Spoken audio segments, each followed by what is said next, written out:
حضور نبی اکرم صلی اللہ علیہ وسلم نے ارشاد فرمایا، جس نے حلال طریقے سے رزق کمایا، حدیث مبارکہ کیا ہے بولیں، جس مسلمان نے حلال طریقے سے رزق کمایا، نیت یہ تھی، نیت کہ میں کماؤں گا تو مجھے کسی کے سامنے ہاتھ نہیں پھیلانے پڑیں گے،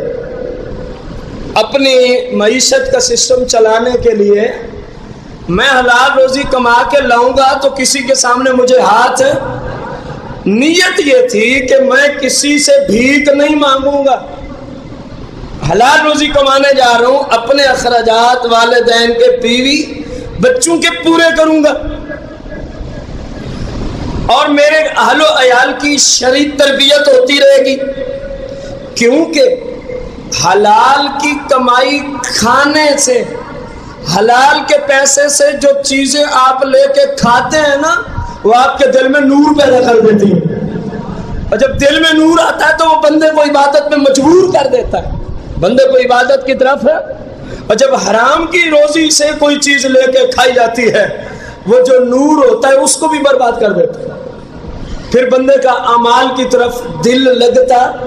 اس کو نماز میں سکون نہیں، اس کو تلاوت میں مزہ نہیں، اس کو درود و سلام میں چاشنی نہیں، بس وہ مجبور ہو کے، آپ بھی جائے تو مجبور ہو کے، اور حلال ہو تو اس کو کائنات میں اتنا سکون کہیں نہیں ملتا جتنا رب کی بارگاہ میں سجدہ ریز ہونے میں میسر ہوتا ہے۔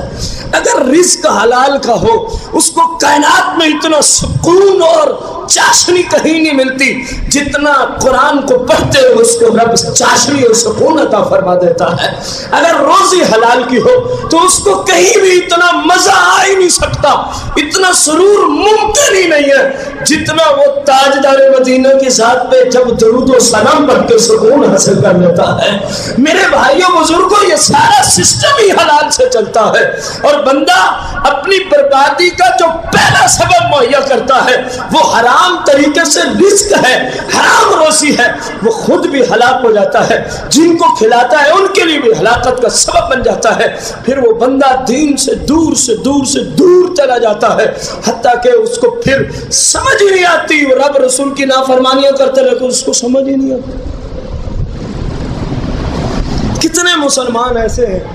جو اس دولت کی خاطر نمازیں قضا کر دیتے ہیں، کتنے مسلمان ایسے ہیں جو اس دولت کے حصول کی خاطر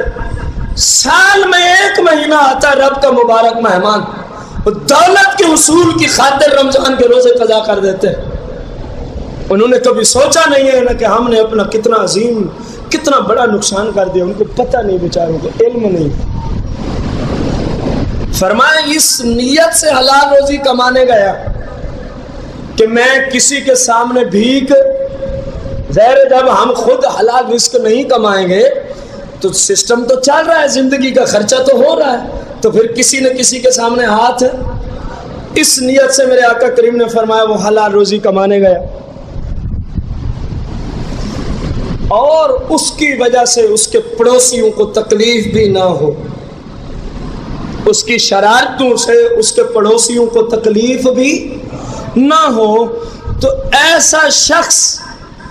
جب قیامت کے دن، محشر کے دن آئے گا، غور کرنا،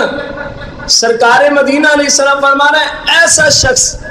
جو حلال رزق کما کے بچوں کو کھلاتا رہا، اہل و عیال پہ خرچ کرتا رہا، والدین پہ خرچ کرتا رہا، اور اس کی شرارتوں سے پڑوسیوں کو تکلیف بھی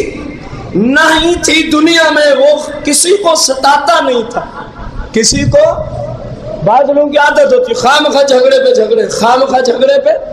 جھگڑے، وہ ستایا بھی نہیں کرتا تھا۔ میرے آقا کریم فرماتے جب وہ قیامت کے دن آئے گا نا، محشر کے دن، اس کا چہرہ اتنا ہی روشن و منور ہوگا، فرمایا جیسے 14ویں رات کا چاند چمکتے ہوئے نظر آتا ہے۔ یہ کس مسلمان کی بات ہے جس نے حلال طریقے سے کما کے اپنے اہل و عیال پہ خرچ کیا؟